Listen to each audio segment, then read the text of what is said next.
본 방송에서 제공하는 투자 정보는 투자 판단에 대한 조언입니다. 방송에서 제공하는 주식의 가치, 가격 상승 및 가격 하락에 대해서는 방송사에서 보장하지 않습니다.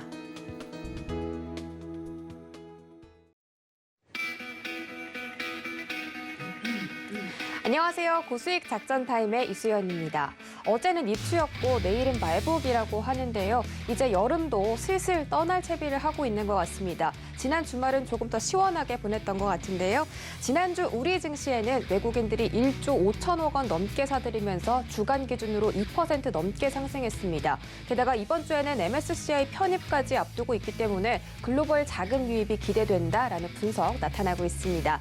지난주 금요일에 발표됐던 미국의 고용 지표는 예상치를 훌쩍 뛰어넘은 수치가 발표됐는데요. 이에 따라서 테이퍼링 우려가 나타남과 동시에 앞으로 인플레 압력까지도 계속해서 시사를 하고 있습니다. 네, 이에 따라 국채금리 반등으로 은행주들이 강하게 올랐고 반면에 기술주 중심의 나스닥만이 홀로 하락하는 모습이었는데 이런 모습들 우리 증시에 어떻게 영향 미칠지 함께 체크해 보도록 하겠습니다. 그럼 지금 출발합니다. 네, 오늘의 투자작전 신승용의 작전 키워드 시간에서는 고용 대 물가에 대해서 짚어보도록 하겠습니다. 고용이 크게 증가하면서 앞으로 테이퍼링 우려가 더 커지고 있는 가운데 물가에 대한 둔화 우려도 얘기되고 있습니다. 어떻게 분석해볼지 신승용의 작전 키워드 시간에서 알아보도록 하겠습니다. 허반석의 작전 리포트 시간, 이번 주는 반도체 업종에 대해서 알아보도록 하겠습니다. 하반기에도 계속해서 피크아웃 우려가 지속되는 가운데 반등과 성장, 기대라는 세 가지 주제로 이 반도체 섹터 어떻게 바라보면 좋을지 집중 분석해드립니다. 이주연의 주유소 포트 시간, 카카오뱅크에 대해서 알아보도록 하겠습니다. 지난주 금요일 날 IPO 상장하면서 금융 대장주로 등극했는데요. 따상에 실패할 것이라는 많은 사람들의 예상과는 다르게 따상 단숨에 성공하면서 앞으로 어떻게 대응해봐야 할지 전망 공개해드립니다.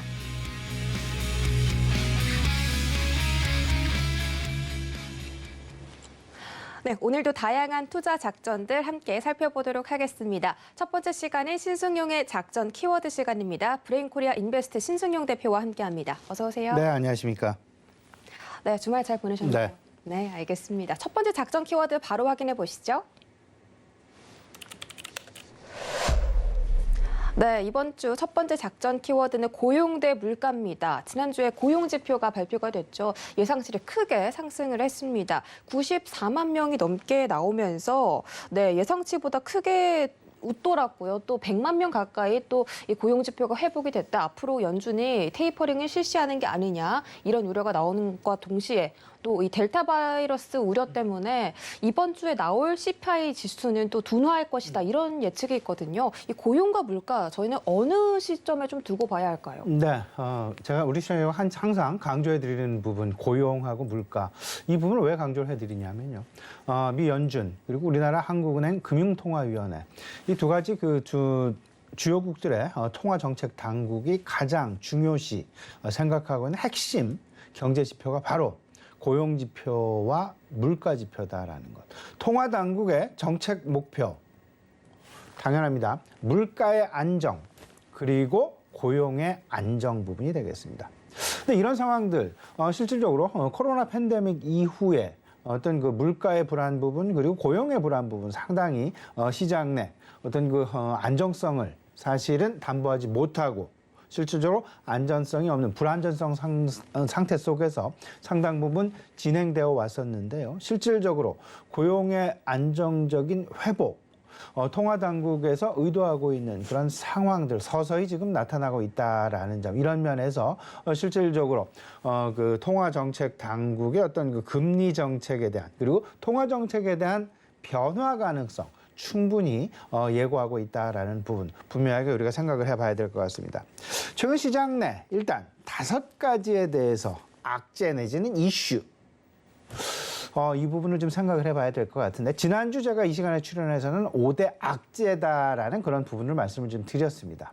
하지만 일주일이 지난 그런 상황들 속에서 5대 악재, 8월 시장을 좌지우지할 5대 악재 부분이 서서히 그 악재에 대한 부담 완화 쪽으로 조금씩 바뀌어가고 있다라는 부분을 지난주 시장의 흐름 그리고 실질적인 변화 상황들이 나타나는 그런 모습이었는데요.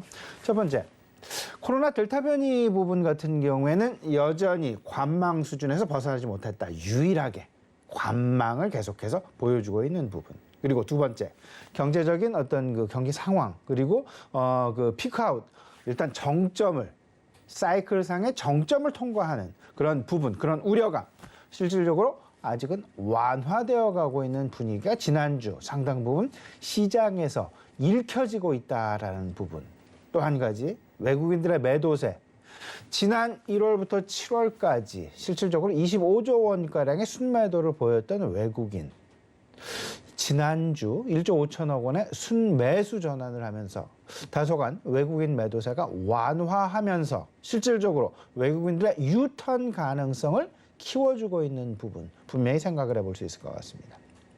네 번째가 중국 규제, 중국발 정책, 어떤 그 규제 부분이 사실상 강화되는 부분으로 시장 내 우려감을 크게 자아냈었던 반면 지난주 후반 들어서부터 서서히 이 규제들이 완화의 방향으로 지금 기울어 가고 있는 그런 모습들, 우려감이 다소 완화되어 가고 있다. 다시금 중국향 관련주들에 대한 관심이 조금씩 시장 내 스물스물 피어오르고 있다라는 부분을 지난주 어떤 그 시장의 흐름을 통해서 우리가 느끼지 않았나라는 생각이 좀 많이 들고요.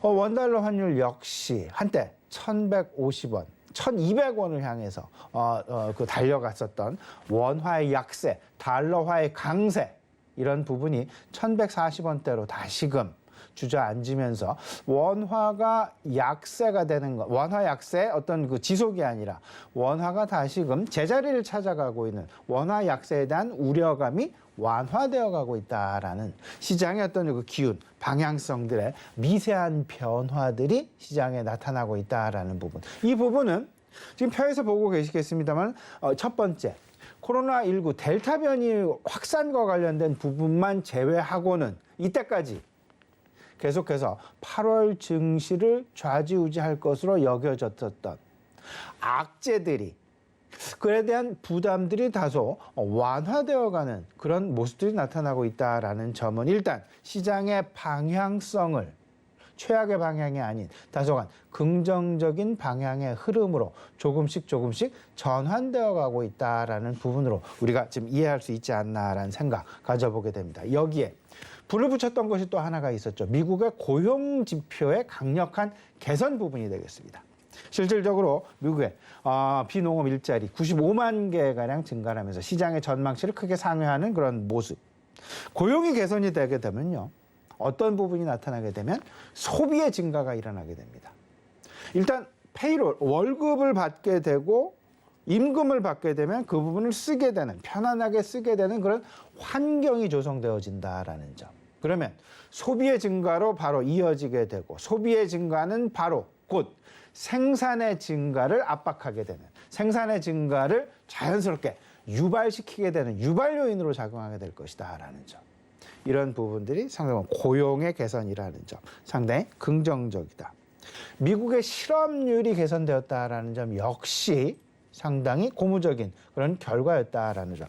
실질적으로 무려 한 달 만에 0.5%포인트나 실업률의 개선이 나타나게 되면서 지난달 5.9%의 실업률이 5.4%의 실업률로 개선이 되었다라는 점. 점차 실업률의 개선세. 이 부분 역시 앞서서 말씀을 드렸던 고용의 개선은 결국은 소비의 증가로 이어지게 되고 소비의 증가는 결국 생산의 증가에 버팀돌, 그 디딤돌이 될 것이다라는 부분. 결국 두 가지 영향 경로를 우리 시청자 여러분 꼭 좀 생각을 해 두셔야 되는데, 고용의 개선이라는 부분. 결국 결론적으로 말씀을 드리면 시장의 관심 부분을 조금씩 변하게 만들고 있는 매우 중요한 핵심 요소가 될 것이다. 그 부분은 바로 기술주 중심의 어떤 그 상승 시장이 다시금 경기 민감주로 이동할 수 있는 근거를 마련해 주었다라는 점에서 매우 중요한 핵심 이슈가 될 것 같은데요. 결국 앞서서 말씀을 드렸던 페드의 통화 정책 변화, 통화의 긴축 가능성, 이렇게 되다 보면 금리에 매우 민감한 기술주들 같은 경우는 상당 부분 다소간 좀 고전 아닌 고전을 겪을 가능성이 높다라고 보셔야 될 것 같고, 반면에 경기 관련주들 같은 경우에는 고용의 개선이 뒷받침이 되게 되면서 소비의 증가로 이어지게 되는 그런 모습들, 경기 민감주들에 대한 어떤 그 관심이 상당 부분 늘어나게 될 것이다. 두 가지 경로, 중간 경로, 고용이 개선되면 소비와 투자가 늘어난다. 반면에 금리 인상의 빌미가 되면서 기술주들은 자연스럽게 시장 내 관심에서 내지는 모멘텀의 둔화가 나타날 수밖에 없는 그런 미세한 두 가지 중간 경로의 변화가 시장 내에 서서히 나타날 가능성이 상당 부분 높을 것이다. 지난주 미국 시장의 흐름, 수요일 이후부터 조금씩 살펴보게 되면요. 다우나 S&P 500의 지속적인 상승이 나타났던 반면에 기술주들은 조금씩 반락하는 그런 모습들이 캐치되었다라는 부분, 시장의 미세한 변화가 감지되었다라는 부분은 지금 말씀드렸던 두 가지 영향 경로 때문에 실질적으로 고용의 증가가 소비와 투자의 증가로 이어지고, 결국 고용의 증가는 미국 통화 정책의 통화 긴축 쪽으로의 영향을 미칠 가능성이 높기 때문에 기술주들의 반락이 나타났다라는 부분. 하지만 전체적으로 이렇게 생각을 해야 되겠죠. 아직까지 완전 고용의 목표치는 미달했다. 그렇기 때문에 유동성의 급격한 긴축 가능성은 제한적이다. 따라서 아직까지 시간은 있다. 하지만 시장 내 서서히 조금씩 눈에 보이지 않을 정도의 미세한 어떤 그 변화 쪽으로 시장 내 리플레이션의 관련주, 경기 민감주들의 어떤 그 상승, 관심 부각, 하지만 기술주들의 어떤 그 반락 가능성, 여전히 우리가 고민을 좀 해보면서 시장 대응을 해 나가야 되겠다라는 부분, 분명하게 말씀을 좀 드려봅니다. 여기에 관심 영역군에 넣어야 할 분명한 부분은요, 원자재 관련주, 경기 소재주, 신재생 관련주, 그리고 내구 소비재, 그리고 여기에 이 어떤 그 소비로 이어지는, 생산에서 소비로 이어지는 유통 관련주까지 우리가 분명하게 관심을 가져야 되겠다라는 점, 분명하게 말씀을 좀 드려봅니다. 반면에 아울러서 우리가 또 하나 고려해야 될 부분은 분명히 있습니다. 통화 정책에 영향을 줄 만한 것, 결국은 델타 변이 확산 부분이 될 것 같은데, 일단 델타 변이 확산, 고용 둔화의 가능성도 여전히 제기가 되고 있는 그런 상황이다. 이번 주 물가지표의 발표. 근데 물가지표가 시장에서 예상했던 것보다는 조금은 좀 크게 상승을 못하고 좀 둔화될 것으로, 오히려 시장에 긍정적인 요소로 작용될 그럴 가능성이 좀 높아져 보이는데요. 반면에 델타 변이 확산에 따라서 오히려 고용이 좀 정체되는 것은 아닌가라는 그런 우려감 역시 상당 부분 시장에 자리 잡고 있다. 왜 이런 부분을 말씀을 드려야 되냐면, 일단 8월 말, 8월 26일, 27일, 28일 한은의 금통위와 그리고 미국의 잭슨홀 미팅이 예정되어 있는 그런 상황, 이런 상황들이 있기 때문에 시장은 계속해서 고용의 촉각을 곤두세울 수밖에 없고, 특히나 이번 주 수요일, 목요일 발표될 미국의 소비자 물가지표 그리고 생산자 물가지표에 시장은 관심을 기울일 수밖에 없는 그런 상황이 진행되고 있다는 점 꼭 생각을 해 두셔야 될 것 같습니다. 물론 고용의 안정, 이에 따라서 테이퍼링의 언급 가능성 상당 부분 높습니다. 하지만 델타 변이의 확산 여부, 변화에 따라서 시장, 미국의 통화당국이 원하는 부분은 골디락스입니다. 심하지도 않고 과하지도 않고 덜하지도 않은 상당히 긍정적인 미지근한 상황에서의 경기 개선이 되겠습니다. 골디락스 상황을 추종하고 있는 그런 통화정책 당국, 그렇기 때문에 테이퍼링을 한다고 해서 꼭 경기 침체로 이어진다라는 것이 아니라 긍정적인 결과물, 긍정적인 경기의 개선이 계속 진행될 가능성이 높다라는 점. 미국 통화당국이 가장 관심을 갖는 부분은 뭐니 해도 고용이라고 말씀을 드렸습니다. 물가도 관심을 갖지만 물가는 계속 일시적이다라는 이야기로 다소간 조금 좀 차치하고 있는 그런 분위기. 하지만 그들은 계속해서 고용 개선 쪽에 상당 부분 관심을 갖고 있기 때문에 계속 고용의 회복 따라서 회복이 진행된다라면 소비의 개선세는 계속 이어지게 될 것이다. 그러면 우리가 시장에서 관심을 가져야 될 부분, 소비의 개선과 연관되어져 있는 우리나라의 기업들, 결국 수출 기업들이 될 것 같은데 미국향 수출주들에 대한 관심은 여전히 유효하지 않겠느냐. 결국 시장의 방향은 원자재주의 어떤 긍정적인 부분, 그리고 경기 민감주들에 대한 긍정적인 부분, 금리에 영향을 받는 은행주들에 대한 긍정적인 부분. 하지만 금리에 다소간 부정적인 영향을 받을 수밖에 없는 기술주들의 어떤 반락 가능성. 이 부분 꼭 염두에 두시면서 이번 주 시장 대응 방향, 업종별로 좀 마련해 나가셔야 되겠다 말씀드립니다. 네, 고용이 올라간다면 소비가 회복될 것이고 소비 상승과 관련된 미국향 수출주를 한번 집중 있게 살펴보자라는 말씀 계속해서 해드리고 있습니다. 두 번째 키워드 바로 확인하시죠. 네, 두 번째 키워드는 외국인들의 유턴입니다. 이번 연도 상반기에 외국인들이 50조 원 넘게 순매도를 진행을 했는데 8월이 되자마자 하반기가 시작하자마자 한 주 동안 1.5조 원 넘게 사들였고 또 삼성전자만 9천억 원 넘게 좀 매수를 하면서 앞으로 뭐 반도체 섹터의 상승과 함께 시장의 상승 또 강하게 이어지지 않을까 이런 기대감이 있거든요. 이 외국인들의 유턴 이 상황 속에서 또 MSCI 편입 이슈도 있고요. 네네. 어떻게 보십니까? 네. 이번 주 이제 상당히 시장 외국인들의 수급에 상당 부분 관심을 기울이고 있는 그런 상황인데 앞서서 말씀해 주셨다시피 실질적으로 지난주 외국인 1년 반 넘게 지속적인 순매도 양상을 보이던 외국인들이 지난주 소폭이긴 합니다만은 1.5조 원의 순매수를 보여주는 그런 모습들이 나타났다라는 점. 코로나 팬데믹 이후 2000년 누적 25조 원의 순매도를 보였고요.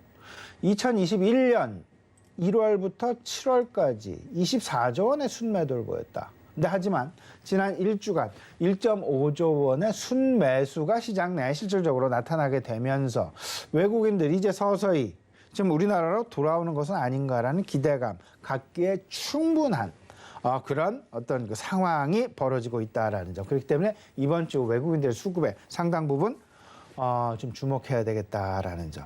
과거 외국인들 순매도 양상 주요 배경을 좀 살펴보게 되면 당연히 2020년을 좀 뒤돌아보게 되면 코로나 팬데믹 상황이었죠. 이러다 보니까 안전자산 선호 현상이 상당 부분 클 수밖에 없었고 또 하나 경기 침체에 대한 우려감에 의해서 순매도 국면이 나타날 수밖에 없었습니다. 하지만 코로나 V 반등이 시작이 된 2021년 따져보게 되면 그 V 반등이 나타났음에도 불구하고 외국인들의 순매도는 이어졌습니다.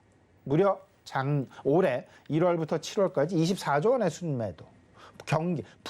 V자 경기 반등이 나타났음에도 불구하고 외국인들은 왜 계속해서 우리나라를 팔았을까? 결국은 주요국들의 경기 부양과 통화 확대 그리고 어떤 선진국 중심의 경기 호황이 있었고 바이든 신정부 출범이 있었는데 가장 중요한 건 뭐니 해도 바이든 신정부 출범과 선진국과 신흥국 간의 경기 호전, V 반등의 어떤 차별화 국면이 나타났다라는 점. 여기에는 가장 중요한 것, 미국과 중국의 경기 회복의 차별화가 있었고요. 그다음에 백신 보급의 차별화가 나타났었고 강달러 상황이 상대적으로 상당히 오랜 기간 지속되는 그런 모습이었다라는 점. 이렇기 때문에 신흥국에서 계속되는 자금의 이탈, 선진국으로의 자금의 유입 나타나게 되는 그런 모습. 일단 가장 중요한 것, 선진국과 신흥국 간의 차별화 양상 어느 정도나 계속해서 진행될 것이냐. 결국 이런 것들이 외국인들이 유입을 할 것이냐 아니면 유출의 지속이 나타날 것이냐라는 어떤 가장 중요한 어떤 잣대가 될 것 같은데 지금 현재 백신 보급의 양극화 아직까지 진행 중에 있고 신흥국과 선진국, 특히나 미국과 중국 간의 어떤 그 경기 회복세의 차별화 양상은 여전히 진행이 되고 있습니다. 근데 우리가 잊지 말아야 될 것이 분명히 하나가 있습니다. 선진국 경기는 선진국 경기만으로 이어지지 않는다라는 점. 선진국 경기의 뒤에는 항상 신흥국 경기가 뒷받침하고 있다라는 점. 서로 돕고 서로 상부상조하면서 신흥국 경기와 선진국 경기가 같이 동반 상승하는 그런 경제 그 현상이 나타날 수밖에 없는 그런 상황. 단 지금 현재 나타나는 선진국의 소비 개선이 선행하고 있다라는 부분. 하지만 신흥국의 수출, 신흥국의 생산 증가, 결국은 후행하는 방향으로 시장 내 나타날 수밖에 없지 않겠느냐. 지금 현재의 상황, 차별화 양상이 벌어지지만 신흥국의 수출 증가는 후행하게 되면서 뒤따라가는 그런 모습, 결국은 나타나게 될 것이다라는 점. 이런 부분을 생각을 해본다라면 외국인들의 신흥국으로의 다시금 유턴 가능성이 점차 높아지고 있다. 미국의 소비 개선이 선행이 되는 그런 상황, 그런 상황들이 지속이 되어진다면 수출 증가가 신흥국의 수출 증가가 뒤따라가게 될 것이고 신흥국의 수출 증가는 결국은 신흥국의 생산 증가를 야기시키면서 결국은 신흥국에 대한 경기 개선에 관심이 상당 부분 글로벌 투자자들로 하여금 유발시킬 수밖에 없는 그런 상황일 것이다. 이렇게 된다면 외국인들의 유턴은 너무나 당연하게 나타날 수밖에 없는 그런 상황이 아닐까. 지금 현재의 상황, 어찌 보면 외국인들의 과매도 상황이다라고 해도 과언이 아닐 듯 싶습니다. 여기에 우리나라 지금 백신 도입, 백신의 안정화를 전력 투구하고 있는 그런 상황, 여기에 경기 정점에 대한 우려감도 완화가 되었죠. 결국은 선진국의 소비 개선이 신흥국의 수출 증가, 결국 우리나라를 포함한 동아시아권 국가들의 수출 증가로 이어지게 되는 그런 모습. 이렇게 되면 자연스럽게 외국인들의 유턴 가능성, 특히나 경기 민감 업종으로의 유턴 가능성 높아질 수밖에 없지 않겠느냐. 여기서 우리가 이번 주 눈여겨봐야 될 이벤트가 한 가지가 있습니다. MSCI 그 정기 편출입 종목 확정인데요. 1년에 4번 그리고 12일 발표 예정에 있고요. 31일 날 적용 예정에 있습니다. 편입 예상되는 종목 그리고 편출 예상되는 종목 지금 자막으로 나가고 있으니까요. 잘 살펴보시면서 이 부분에 대한 어떤 그 수급 변화 가능성 서서히 준비, 대비해 두셔야 될 것 같습니다. 네, 이런 부분들 외국인들의 수급적인 부분은 긍정적으로 바라봐 주셨지만 다른 대응할 만한 그런 이슈들에 대해서는 좀 유의를 하셔야겠다. 그렇다면 저희가 좀 이번 주 대응 작전 살펴보면 좋겠는데요. 이번 주는 이 유동성 긴축 여부까지 좀 커지고 있는 상황인데 게다가 미국과 중국의 소비자 물가지수 발표까지 앞두고 있습니다. 꽤나 변동성이 큰 한 주가 될 것 같은데 이번 주 시장은 어떻게 대응해 볼까요? 네, 일단 이번 주 제가 앞서서 계속 말씀을 드렸죠. 지난 주말 미국 시장의 변화 부분 어디에 가장 촉각을 곤두세웠을까 따져보게 된다면 고용 지표에 촉각을 곤두세웠다. 이번 주에 발표되는 지표는 물가 지표다. 근데 이 부분 다시 한번 강조해 드립니다. 통화 당국이 가장 중요시하는 그런 경제 지표는 고용 지표와 물가 지표다라는 점. 근데 이때까지 미국의 연준, FOMC 회의, FOMC 이후에 항상 이야기되는 부분은 인플레이션 같은 경우에는, 물가 같은 경우에는 상당히 일시적인 영향이 크다. 그들이 가장 촉각을 곤두세우고 있는 경제 지표는 고용 지표다라는 부분을 계속해서 강조해 왔었습니다. 반면에 우리나라 한국은행 금융통화위원회 같은 경우에는 물가에 상대적으로 상당 부분 촉각을 곤두세우고 있는 그런 상황. 고용보다는 물가 쪽에. 미국은 물가보다는 고용 쪽에. 지금 현재 시장 상황. 뭐 지금 자막으로 나가고 있습니다만은 최대 관심사 여전히 경제 피크아웃 상황이랄지 미중 갈등 상황이랄지 델타 변이랄지 외국인 수급 환율 변동성 이런 부분이 있을 수 있겠지만 이번 주 어떤 그 델타 변이의 확산 여부 그리고 유동성 여부 이에 따른 외국인의 수급 상황이 상당 부분 중요한 어떤 방향타 역할을 하게 될 것이다라는 그런 생각인데요. 일단 일자리 증가 부분, 미국의 일자리 증가 부분은 시장을 편안하게 하기에 충분한 그러면서 시장의 관심 부분을 미세하게 변화시키고 있다. 뭐냐 하면 경기 민감 업종에 대한 관심을 다시금 위로 띄우고 기술주들에 대한 관심을 다소간 좀 수면 아래로 좀 관심 아래로 좀 관심 수위를 좀 떨어뜨리는 그런 역할을 했었다라는 부분. 아마도 이번 주 우리 시장에도 그런 상황들이 나타날 가능성 상당 부분 높지 않을까라는 부분 분명하게 말씀을 좀 드려봅니다.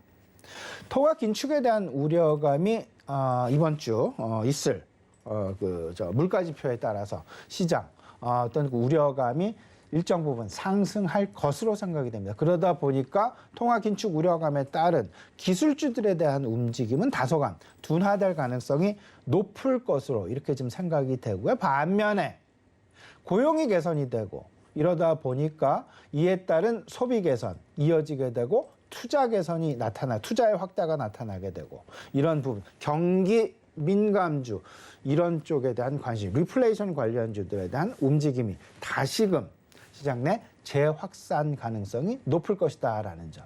그러면서 아울러서 앞서서 말씀을 드렸죠. 지금 당장은 아니더라도 당장은 미중 갈등에 의해서 선진향 수출주들에 대한 관심 오히려 높아질 수 있겠습니다만은 신흥국향 수출주 역시 이제 서서히 뒤따라가는 그런 국면이 나타날 가능성이 높지 않겠느냐. 독자 생존은 없습니다. 쌍방 서로 간에 긍정적인 윈윈 상황에 어떤 나타나게 되면서 수출을 많이 하고 있는 신흥국의 경기 개선도 조만간 선진국 소비의 증가에 뒤따라가는 모습으로 나타날 가능성이 높겠다. 단 아직까지는 선진향 수출주에 지금 관심을 가져보자라는 부분 말씀을 좀 드려보고요. 성장 지속 산업에 대해서 관심을 계속 가져야 되겠다라는 부분 다시 한번 좀 강조해 드립니다. 정부가 주도하고 있는 업종, 정부가 주도하고 있는 성장 산업에 대한 관심 분명히 가져봐야 될 것 같고 그리고 시장 내 트렌드로 자리 잡고 있는 ESG 특히나 배당 정책의 변화와 관련된 은행 업종에 대한 관심 분명하게 우리 관심 영역권에 넣어두어야 되겠다라는 부분 분명하게 말씀드립니다. 네, 내수 수출주뿐만이 아니라 앞으로 성장주, 성장 섹터들도 유효하다라고 말씀을 해주셨습니다. 지금까지 브레인코리아 인베스트 신승용 대표와 함께했습니다. 고맙습니다.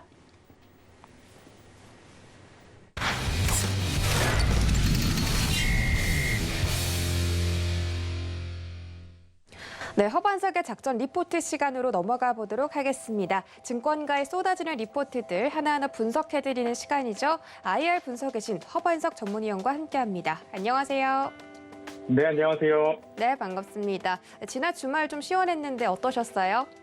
잘 보내셨어요? 네, 이제는 열대야가 없어서 잠자기에는 조금 더 편안한 날씨가 좀 온 것 같습니다. 네, 맞습니다. 이제 에어컨을 안 켜도 밤에 좀 선선해서 잠이 더 잘 오는 것 같은데 그만큼 주말에 또 회복 잘 하시고 이번 주 한 주도 힘차게 출발해 보도록 하겠습니다. 어떤 리포트 분석해 주실지 바로 만나보죠.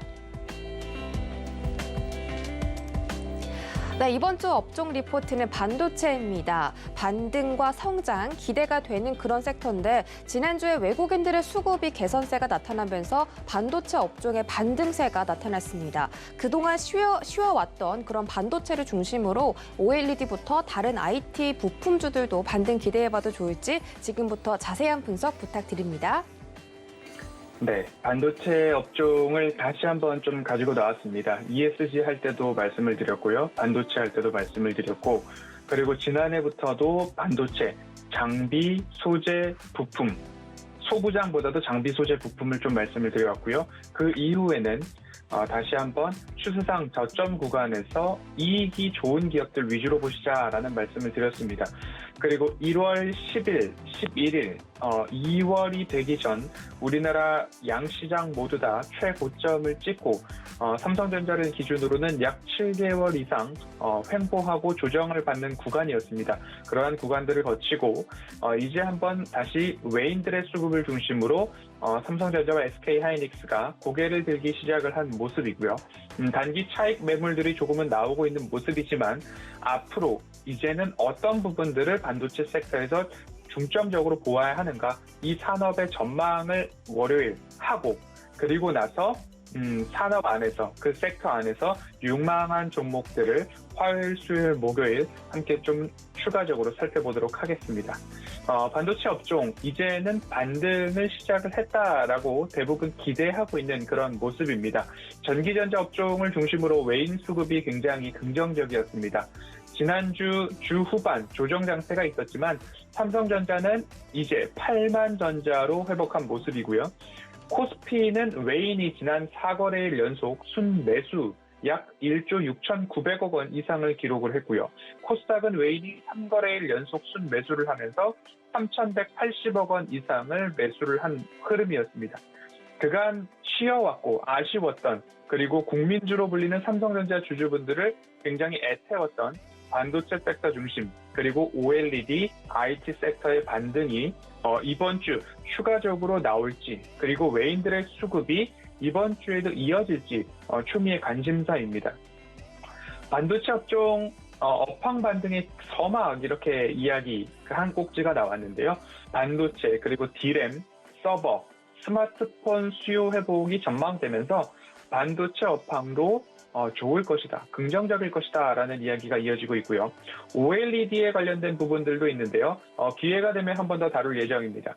스마트폰, IT 기기, TV 등 OLED 패널, OLED 침투율이 예상치보다 높을 것이다 라는 이야기가 나오면서 이제 전기전자 중에서도 대표적으로 반도체와 OLED 업황이 좋아질 것이다 라는 이야기는 여전히 시장의 기대감이 높습니다. 반도체를 먼저 좀 보도록 하겠습니다. D램과 스마트폰 이야기를 중점적으로 좀 드릴 텐데요. D램 부분에 있어서는 스마트폰과 PC 수요의 강세로 상승 사이클이 예상되는 올해였죠. 하지만 인도 등 코로나19 여파로 인해서 생산 지역에 차질이 좀 나타났습니다. 그러면서 스마트폰 수요도 둔화되기 시작을 했죠. 그리고 비메모리 반도체 공급, 반도체 쇼티지 문제가 나면서 PC 생산량도 줄어들고, 그리고 반도체 부분 이익에 대해서도 퀘스천 마크가 붙기 시작을 했었습니다. 결국 고객사들이 보유하고 있는 D램 재고가 얼마만큼 늘어났고 급등을 했지만 앞으로 얼마만큼 줄어들 수 있는가가, 그리고 줄어드는 속도가 반도체 업황에서는 굉장히 중요한 포인트다라고 이해를 해보시면 좋을 것 같습니다. DM 재고 감소 시점, 그리고 이 감소 속도, 이어서 서버 쪽의 수요 자극이 이제 일어날 수 있습니다. 하이퍼스케일러라는 이야기를 지지난주에도 좀 말씀을 드렸었죠. 그리고 DDR5의 양산으로 인해서 업황 개선세가 이제 막 시작되었다라는 기대감이 외인 수급과 함께 삼성전자와 SK하이닉스가 반등하기 시작하자 이러한 뉴스와 이야기들이 마구마구 또 쏟아지기 시작을 했고, 그리고 뉴스에서 삼성전자가 고개를 들자마자 다시 한번 반도체 슈퍼사이클이라는 단어들이 또 나오기 시작합니다.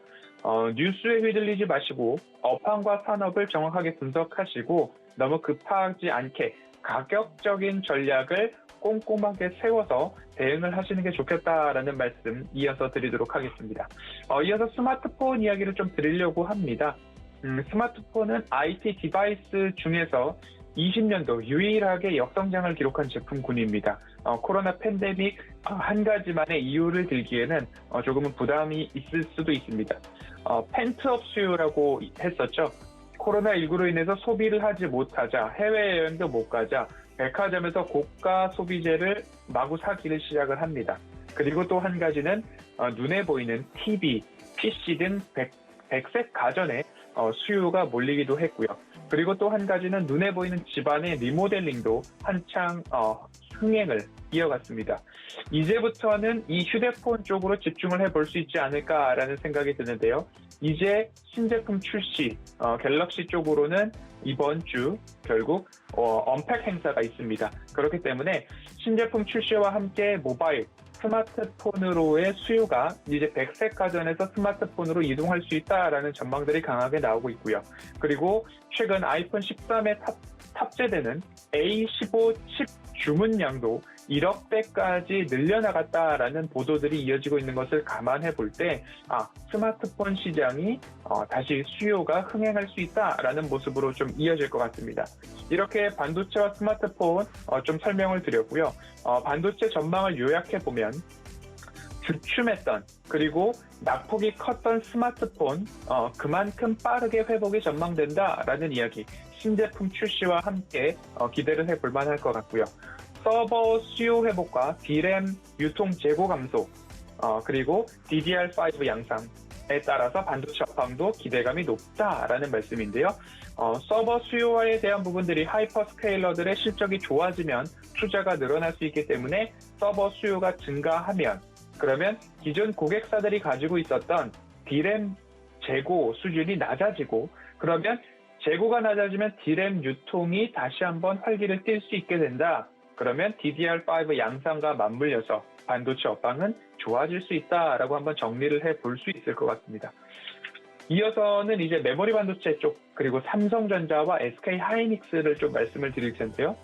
실질적으로 우리 주주분들이 굉장히 많이 갖고 계시는 종목이기 때문에 삼성전자는 그간 대규모 투자를 조금 미뤄왔습니다. 총수 부재라는 이야기를 드릴 수밖에 없을 것 같은데요. 그 사이 낸드 128단 등 첨단 공정 전환에 집중을 했을 뿐 뭔가 대규모 투자를 했다라고 하기에는 조금 미미했습니다. 낸드 중심의 전공정 장비 투자와 그리고 D램 보안 투자에 집중이 되고 앞으로 대규모 투자가 승인된다라고 한다면 앞서 말씀드린 전공정 장비 쪽으로도 수혜가 예상된다. 결국 설비를 늘릴 때 수혜를 받을 수 있는 기업들을 꼼꼼히 하나하나 찾아보시면 어떨까라는 말씀을 드리고 싶습니다. 또 한 가지는 SK하이닉스입니다. SK하이닉스는 올해 들어서 마찬가지로 신규 투자에 극도로 제한적인 모습인데요. D램 첨단 공정 개발을 위해서 EUV 구입에만 지출을 집행을 했습니다. 상반기 D램 수익성 개선되고 있고요. 낸드 부문 영업이익 흑자 전환을 기록을 했습니다. 연말까지 인텔의 SSD 사업 부문 인수가 완료될 예정이고요. 설비 투자 마찬가지로 다방면으로 검토할 것으로 전망이 되고 있습니다. 그럼 삼성전자와 SK하이닉스의 공통 부분, 글로벌적으로 공통 부분이지만 설비 투자에서 특히 전공정 분야에서 뭔가 수혜를 볼 수 있는 기업들을 꼼꼼히 살펴보면 이번 주 굉장히 유리한 고지를 선점할 수 있을 수도 있다라는 말씀 좀 드리고 싶습니다. 리포트에서는 탑픽주를 좀 꼽고 있습니다. 탑픽으로는 삼성전자와 SK하이닉스를 꼽고 있고 그리고 반도체 중소형 주가 좋을 것이다. 그 중에서도 반도체 장비 쪽으로는 원익 IPS와 PSK, KC텍, 에로티 베큐ම්, 테스, 테크윙 등을 들고 있고요. 그리고 소재 및 부품 업종으로는 원익 QNC와 코미코, 원익 머트리얼즈, 오션 브릿지가 있습니다. 디스플레이까지 보기에는 이번 주 조금 시간상 조금 부족한 부분도 있고요. 앞서서 주유소 포트폴리오에서는 후공정 업체 중에 테스트 소켓을 만들고 있는 세계 점유율 1위죠. ISC를 조금 말씀을 드렸었죠. 20% 이상. 이제는 수익 실현한 이후에 추가 상승이 나와서 30%대의 수익률을 기록하고 있는 모습인데 이렇듯 이제는 장비 소재 부품보다도 수익성이 좋고 이익과 매출액이 증가하는 기업들을 추세 하단에서 보유하고 계신다면 조금 장기적으로 조금 더 큰 그림을 보는 8월 달을 기대해 보셔도 좋겠다라는 말씀을 드리고 싶고요. 외인 수급이 이번 주도 이어질지 그리고 반도체 업황 개선이 지속될 수 있을지 너무 근시안적으로 본다면 지칠 수도 있습니다. 이제 막 반등이 나오기 시작해서 기대하셨던 분들이 3거래일 연속 조정이 나오면서 이거 다시 밑으로 가라앉는 건 아닌가라는 걱정들이 있으실 수 있을 것 같은데요.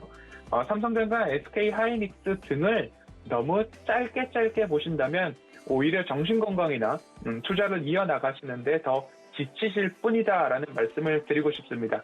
지금처럼 업황과 산업을 조금 보셨다면 긴 관점으로 보시는 게 오히려 이제부터는 반도체 업종에 조금 더 기대를 해볼 만하다라고 말씀드리면서 오늘 리포트들을 여기까지 좀 살펴보고요. 앞으로 이번 주 동안 시청자분들의 계좌에 도움이 될 수 있을 만한 기업들 잘 선별해서 작전 리포트 내일 이 시간에 다시 뵙도록 하겠습니다. 네, 반도체 전망에 대해서 긍정적으로 짚어주고 계시고요. 이번 주에는 반도체와 관련된 앞으로 모멘텀이 강한 종목들 소개해드릴 예정이니까요. 이번 주도 허반석의 작전 리포트 많은 시청 부탁드리겠습니다. 그리고 더 자세한 정보 원하시는 분들 문자 받는 사람 샵 0082번에 허반석이라고 전송해 주시면 실시간으로 이런 정보들 얻어가실 수 있는 방법 챙겨드리고 있으니까요. 많은 참여 기다리고 있겠습니다. 네, 저희 이어지는 시간은 이주현의 주유소 포트로 넘어가 보도록 하겠습니다. 저녁 8시에 방송되는 주유소 시간에 이주현 전문위원이 구성하신 종목들 개장 전에 리뷰해보는 시간이죠. 이주현 전문위원 바로 만나볼게요. 안녕하세요. 네, 안녕하세요. 네, 반갑습니다. 네, 위원님 주말 잘 보내셨어요? 네, 주말 이번에 잘 보냈던 것 같습니다. 네, 굉장히 더 잘 보내신 것 같은데요, 평소보다 답변이. 네. 네, 알겠습니다. 지난주 좀 시원했고 또 올림픽이라는 더 큰 이슈도 있었는데 그래서 더 재밌게 보내실 수 있었던 것 같습니다. 네, 이번 주 어떤 종목 살펴볼지 만나보기 전에 주유소 포트 원칙부터 만나보고 가시죠. 네, 이주연의 주유소 포트폴리오 운용 원칙입니다. 처음으로는 바닥난 포트폴리오를 접수하고요. 기존 종목들을 손절한 뒤 전문가 추천주로 포트를 운용하게 됩니다. 전문가당 한 종목 추천을 원칙으로 하고 있고요. 최고 수익률 산정 기준은 종가로 하고 있습니다. 종목들 만나보시죠.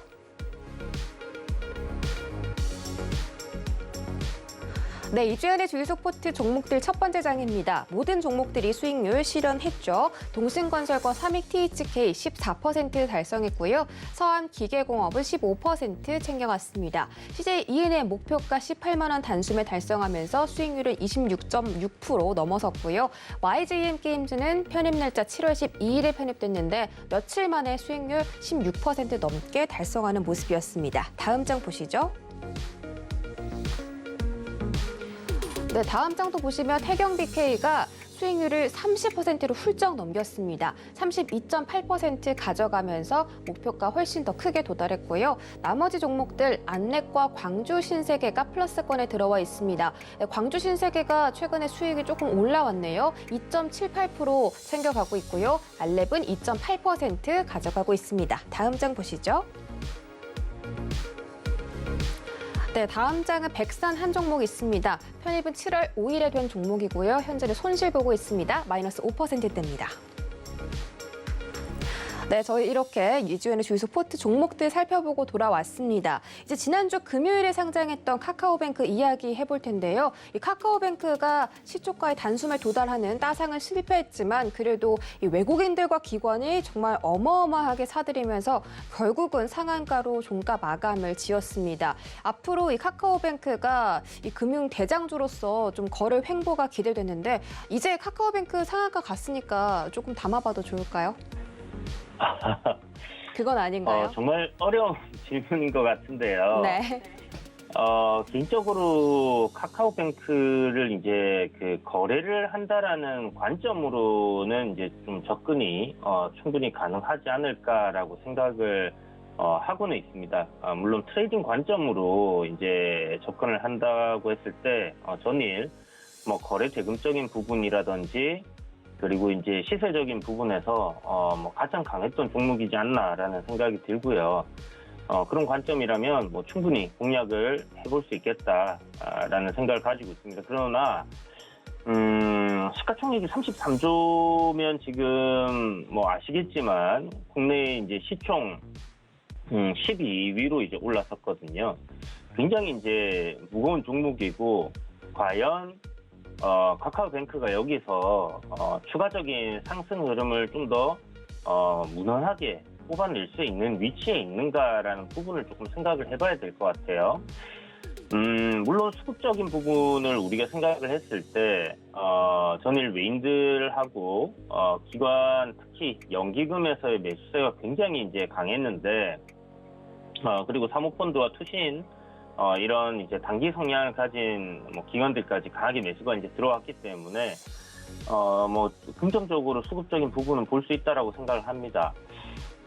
상장 전부터 이제 이 수급적인 부분에서 이야기를 드렸던 게 특히 은행주들 같은 경우는 외국인들의 비중이 한 50% 정도가 되고요. 그다음에 연기금이 거의 9에서 한 10% 정도를 은행주들 다 보유를 하고 있다라고 이야기를 드렸었습니다. 그래서 그들의 이제 수요에 대한 부분들, 그 사람들이 이 카카오뱅크라는 기업을 포트에 담고 싶어 하지 않겠냐라는 부분들에 대해서 이제 이야기를 쭉 드렸던 적이 있었는데, 그런 관점으로 이제 봤을 때, 뭐, 이들이 과연, 단기적으로 들어왔나, 장기적으로 들어왔나 하는 부분에 대해서 조금 고민을 해봐야 되지 않겠나라는 생각이 좀 들고요.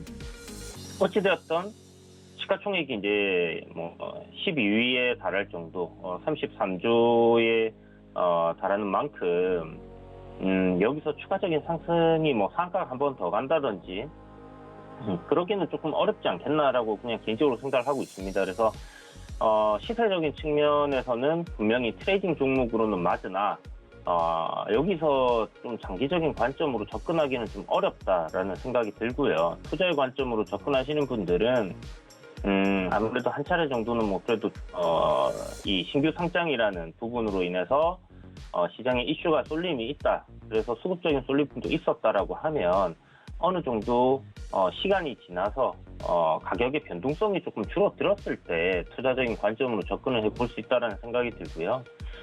지금처럼 이제 변동성이 강한, 상황에서는, 뭐, 당연히 트레이딩 관점으로 좀 접근을 해봐야 되겠죠.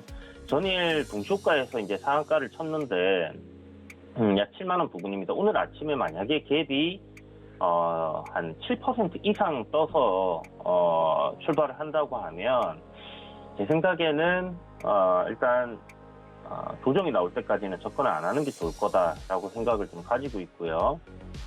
기본적으로 한 67,500원 정도나 68,000원 정도 아마 이 가격대가 될 것 같은데요. 7만 원도 뭐 라운드 피겨로 좀 활용을 할 수 있을 것 같지만 7만 원을 이탈시키고 한 68,000원 정도까지 조정이 나온다고 하면 단기적으로 반등을 뭐 한 3%에서 5% 정도 노려보고 진입을 해볼 수 있지 않겠나라고 좀 생각은 하고 있습니다.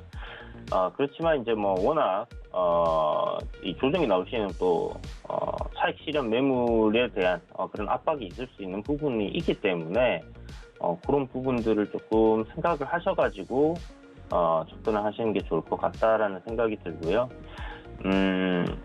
뭐 사실 뭐 이제 상장이 막 된 종목들 전망을 좀 논한다는 것 자체가 어렵기는 하지만 어찌됐든 뭐 트레이딩 관점에서 지금은 단기적인 상승 추세를 유지해주고 있는 상황이라서 그런 관점으로만 접근을 하시길 바라겠다 이렇게 말씀드리겠습니다. 물론 뭐 기업적인 가치, 성장에 대한 가치, 그리고 뭐 핀테크 플랫폼 금융업으로서의 가치 뭐 이런 것들을 따져본다고 하면 뭐 앞으로도 충분히 성장은 할 수 있겠다라는 생각은 들지만 일단 신규 상장이기 때문에 어떤 기준을 잡고 가야 될지가 조금 애매모호한 그런 상황이 아닐까라는 생각이 들어요. 그래서 뭔가 확신이 있다라면 뭐 거기에 따라서 저희가 투자를 진행하셔도 괜찮겠지만 그러지 않다라고 하면 일단은 어느 정도 관망하는 그런 자세가 좀 필요하지 않겠나 이렇게 생각이 되니까 이런 부분들 좀 참고하시고 지켜보시면 좋을 것 같습니다. 네, 이렇게 신규로 상장한 종목들은 사실 예측하기가 굉장히 어려운데 카카오뱅크 같은 경우는 조정 전까지는 접근을 좀 자제하는 게 어떨까라고 말씀해 주셨고 만약에 68,000원 정도 내려온다면 단기적으로 좀 접근은 유효하겠다 이렇게 봐주셨습니다. 오늘 분석 고맙습니다. 네, 감사합니다. 네, 더 자세한 정보 원하시면 문자 받는 사람 샵 0082번에 이주현이라고 검색하고 들어와 주시면 되겠습니다. 1시간 동안 고수익 작전 타임에서 전략들 알차게 세워드렸습니다. 저희는 잠시 뒤 순간 포착 매매 시그널로 돌아오겠습니다. 고맙습니다.